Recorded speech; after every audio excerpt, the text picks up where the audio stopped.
भूर्भुवः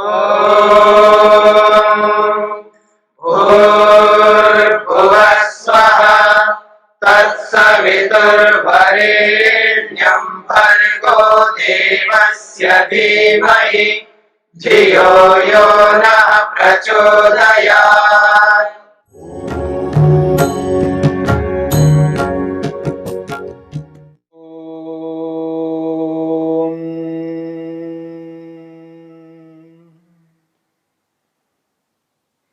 साधन पाद के चौथे सूत्र को लेकर के विचार चल रहा है। अविद्या क्षेत्रम उत्तरेशम प्रसुप्त तनो विच्छिन्नोदाराणाम। क्लेशों की चार अवस्थाएं बताइए, प्रसुप्त, तनु, विच्छिन्न और उदार। इन चार अवस्थाओं में से प्रसुप्त और तनु, इन दो अवस्थाओं को लेकर के हमने विचार किया। तीसरी अवस्था है विच्छिन्न। महर्षि वेदव्यास ने विच्छिन्न अवस्था की परिभाषा की है। विच्छिन्न को विच्छिन्न क्यों कहते हैं? वो कहते हैं तथा विच्छिद्य विच्छिद्य तेन तेन आत्मना पुनः पुनः समुदाचरन्ति इति विच्छिन्नाः। वो कहते हैं विच्छिद्य विच्छिद्य तेन तेन आत्मना पुनः पुनः समुदाचरन्ति इति विच्छिन्नाः। विच्छिन्न उसको कहते हैं जो दब दब कर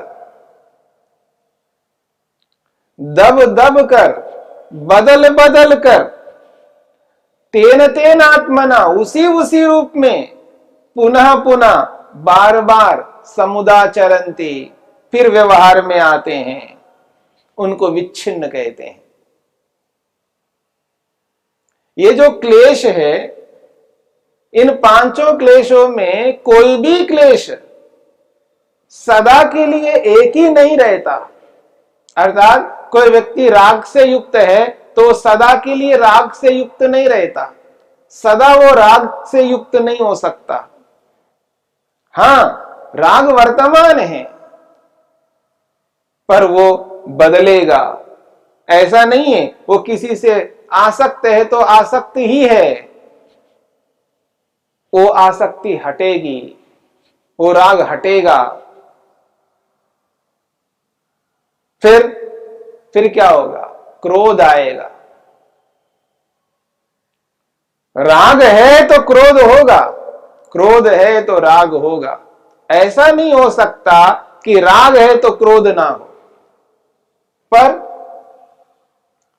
कहना चाह रहे हैं विच्छिद्य विच्छिद्य, बदल बदल करके ये क्लेश जीवन में आ रहे हैं, व्यवहार में आते हैं। व्यक्ति राग से युक्त है तो समझ लेना ये जो क्रोध है वो दबा हुआ है, अस्मिता दबी हुई है, अविद्या दबी हुई है, अभिनिवेश दबा हुआ है, पर राग व्यवहार में है। जो क्लेश व्यवहार में है और जो क्लेश व्यवहार में नहीं है उनको कहते हैं विच्छिन्न। अभी वो दबे हुए हैं। जो क्लेश व्यवहार में चल रहा है, चाहे वो अविद्या चल रही है, चाहे वो अस्मिता चल रही है, चाहे वो राग है, चाहे वो द्वेष है या अभिनिवेश है, इन पांचों में से कोई एक क्लेश व्यवहार में है, वर्तमान में है। जब वो कार्यरत है तो बाकी जो चार क्लेश हैं वो दबे हुए हैं। तो वो जो चारों क्लेश दबे हुए हैं, उन दबे हुए क्लेशों को विच्छिन्न कहा जा रहा है। ऐसा क्यों? क्योंकि पांचों क्लेश एक ही काल में व्यवहार में नहीं आ सकते। जब किसी व्यक्ति में मेरा राग चल रहा है उसी काल में क्रोध नहीं हो सकता, उसी काल में अस्मिता नहीं हो सकती, उसी काल में अविद्या नहीं हो सकती, उसी काल में अभिनिवेश नहीं हो सकता। उस काल में तो केवल राग ही चल रहा है। ऐसे ही क्रोध चल रहा हो तो क्रोध ही चलेगा। ऐसे पांचों में से कोई एक क्लेश वर्तमान में रहेगा व्यक्ति में, बाकी सब क्लेश दबे हुए रहेंगे। तो दबे हुए क्लेशों को यहां पर विच्छिन्न कहा है, यानी रुके हुए हैं। दबे हुए का अभिप्राय यहां पर कमजोर नहीं है, प्रसुप्त नहीं है। हां, मेरी बात को समझना है। प्रसुप्त क्लेश अलग प्रकार के हैं, वो तो सोए हुए हैं। तनु क्लेश अलग प्रकार के, क्योंकि वो कमजोर हुए हैं। पर यहां विच्छिन्न का अर्थ है वो केवल दबे हुए हैं, यानी रुके हुए हैं। रुके हुए हैं, राग चल रहा है इसलिए वो रुके हुए हैं। राग हटते ही फिर क्रोध आएगा तो राग रुका हुआ रहेगा। क्रोध के हटते ही अभिनिवेश उभर के आएगा, अभिनिवेश के काल में ये रुके हुए रहेंगे। ऐसा समझना है। यानी अविद्या चल रही है, अविद्या व्यवहार में हो रही है, तो अस्मिता, राग, द्वेष और अभिनिवेश ये रुके हुए हैं, रुके हुए रहेंगे, प्रतीक्षा में हैं। वो प्रतीक्षा कर रहे हैं, बस अविद्या के हटते ही बस आ जाएंगे। और राग आ गया तो अविद्या रुकी रहेगी, द्वेष आ गया तो बाकी रुके रहेंगे, अभिनिवेश आ गया तो बाकी रुके रहेंगे। बस रुके हुए हैं। जो रुके हुए क्लेश हैं उनको विच्छिन्न कहते हैं। इसलिए महर्षि वेदव्यास ने यह परिभाषा की है, विच्छिद्य विच्छिद्या, रुक रुक करके, रुक रुक करके, तेन तेन आत्मना, उसी उसी स्वरूप से, जिस स्वरूप में वो था उसी स्वरूप में वापस आएगा। यानी जिस वस्तु में, जिस व्यक्ति में राग चल रहा है और जिस रूप में राग चल रहा है, यदि वो राग रुक गया है किसी कारण से, तो दोबारा उस राग को आना है तो जिस रूप में चल रहा था उसी रूप में वो वापस राग उभर करके आएगा। इसलिए कहा विच्छिद्य विच्छिद्य, रुक रुक करके, तेन तेन आत्मना, उसी उसी स्वरूप में पुनः पुनः बार बार समुदाचरन्ति, बार बार वो क्लेश वापस आते हैं। इसी का नाम विच्छिन्न है। महर्षि वेदव्यास कहते हैं, राग काले क्रोधस्य अदर्शनात्, राग काले क्रोधस्य अदर्शनात्। एक व्यक्ति किसी वस्तु में, किसी व्यक्ति में राग से युक्त है, राग से युक्त है। एक व्यक्ति किसी वस्तु में या किसी व्यक्ति में राग से युक्त है, यानी राग चल रहा है, आसक्ति चल रही है। उस आसक्ति के काल में, उस राग के काल में क्रोधस्य अदर्शनात्, क्रोध न देखा जाने से, जब व्यक्ति किसी से आसक्त हो रहा हो उसी काल में, उसी समय क्रोध नहीं देखा जाता, क्रोध नहीं रह सकता, यानी क्रोध कार्यरत नहीं हो सकता। फिर क्रोध क्या करता है? रुका हुआ है, प्रतीक्षा में है। जब वो राग हट गया, राग के हटते ही क्रोध उभर करके आएगा, वो कार्यरत होने लगेगा, फिर राग रुक जाएगा। इसलिए कहा जा रहा है राग काले क्रोधस्य अदर्शनात्। महर्षि वेदव्यास कहते हैं, नहीं राग काले क्रोध समुदाचरति, नहीं राग काले क्रोध समुदाचरति। राग के काल में क्रोध उभर नहीं सकता, क्रोध के काल में राग उभर नहीं सकता, अविद्या के काल में अस्मिता उभर नहीं सकती, अस्मिता के काल में अविद्या उभर नहीं सकती। जब अभिनिवेश उभरा हुआ है तो पहले वाले चारों उभर नहीं सकते। एक काल में एक क्लेश उभरा हुआ रहता है, बाकी क्लेश रुके हुए रहते हैं। जो रुके हुए क्लेश हैं उन्हीं को यहां पर विच्छिन्न शब्द से कहा जा रहा है। ऐसा कभी ना समझना, ऐसा कभी ना समझना कि बस मुझ में तो राग है जी, मैं तो गुस्सा करता नहीं, मुझ में क्रोध ही नहीं है, बस मैं राग से युक्त होता हूं, मेरे को बड़ा अच्छा लगता है, मैं बड़ा प्यार करता हूं, प्रेम करता हूं, बस राग है मुझ में पर द्वेष नहीं है, ऐसा नहीं कह सकते। जिस व्यक्ति में राग है उस व्यक्ति में द्वेष भी है, उस व्यक्ति में अस्मिता भी है, उस व्यक्ति में अविद्या भी है, उस व्यक्ति में अभिनिवेश भी है। एक क्लेश है तो बाकी सभी क्लेश है।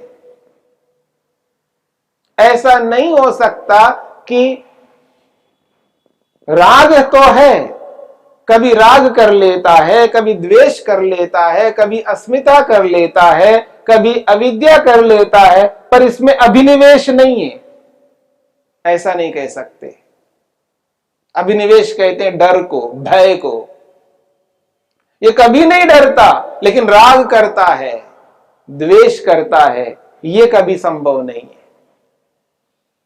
एक क्लेश है तो बाकी सब क्लेश रहेंगे। हां, वो दबे हुए हो सकते हैं, रुके हुए हो सकते हैं, तनु हो सकते हैं या प्रसुप्त हो सकते हैं।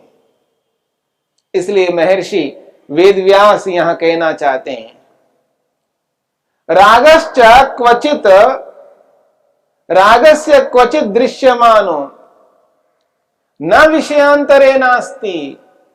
बहुत अच्छी बात कही जा रही है। महर्षि वेदव्यास कहते हैं, रागश्च क्वचित दृश्यमानो विषयांतरे नास्ति, ऐसा नहीं है। यदि किसी व्यक्ति में राग है, किसी व्यक्ति में राग दिखाई दे रहा है, हर व्यक्ति को समझ में आता है कि यह व्यक्ति रागग्रस्त हो रहा है, इसमें राग है, राग से युक्त है ये। रागश्च क्वचित दृश्यमाने, राग किसी भी वस्तु में, किसी भी व्यक्ति में दिखाई दे रहा है, न विषयांतरे नास्ति। इसका यह अभिप्राय है कि इस वस्तु में, इस व्यक्ति में राग है तो दूसरी वस्तु में, दूसरे व्यक्ति में राग नहीं है, ये नहीं हो सकता। हां, वर्तमान में नहीं है, क्योंकि वर्तमान में तो उसी व्यक्ति में, उसी वस्तु में राग होगा, क्योंकि जिसमें वो राग कर रहा है उसी काल में दूसरे व्यक्ति में राग नहीं हो सकता। इसका यह अभिप्राय नहीं है कि मेरा राग इसी में है, बाकी में नहीं है, ये नहीं हो सकता। बाकी में बाद में होगा। कोई ये नहीं कह सकता है मेरे को मीठे में राग है तो कड़वे में राग नहीं है, कशेले में राग नहीं है। वो कभी नहीं कह सकता तीखे में राग नहीं है, नमकीन में राग नहीं है। 6 रस हैं आयुर्वेद के अनुसार। यदि एक रस में, 6 रसों में से एक भी रस में राग है तो बाकी 5 रसों में भी राग है। हां, कोई कहे नहीं मैं कभी कड़वे को पसंद नहीं करता हूं, कोई कहता है मैं कभी कशेले को पसंद नहीं करता हूं, ऐसा नहीं है। हां, वो ये हो सकता है कशेले से संबंधित, कड़वे से संबंधित राग उसका सोया हुआ होगा, अब जागता नहीं है।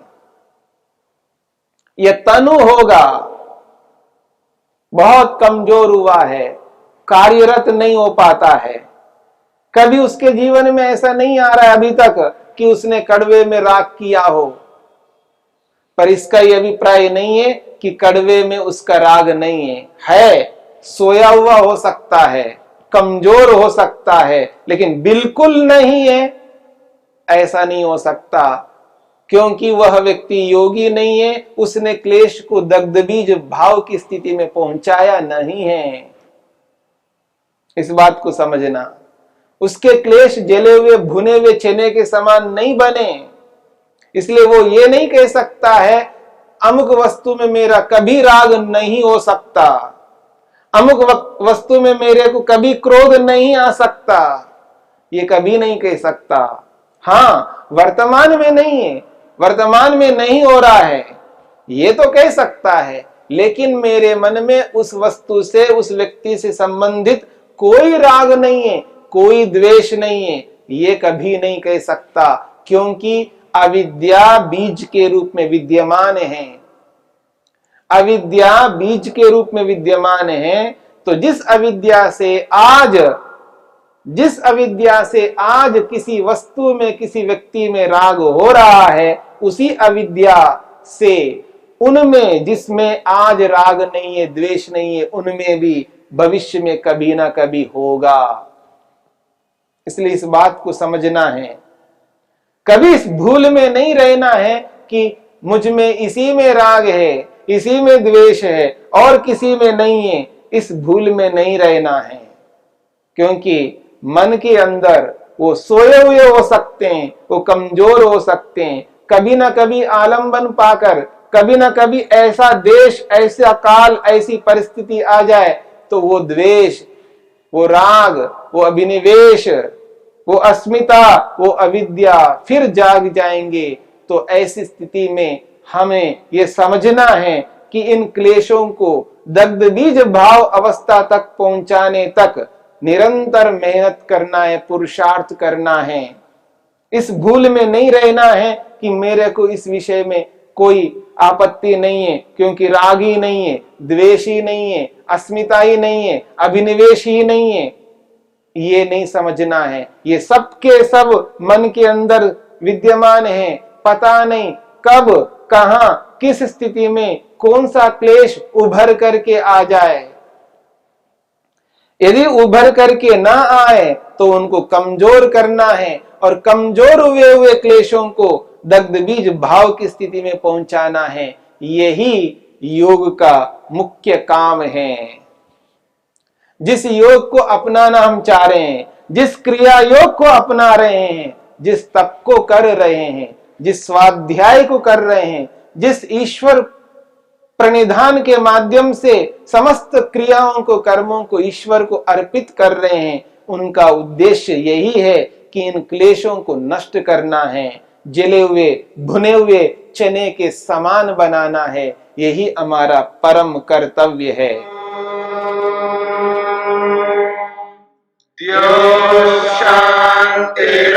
शांतिरंतरिक्षं शांति पृथिवी शांतिरापः शांतिरोषधयः शांतिः वनस्पतयः शांतिर्विश्वे देवाः शांतिर्ब्रह्म शांति सर्वं शांति शांतिरेव शांति क्षमा शांतिरेधि। ओम शांति शांति शांति।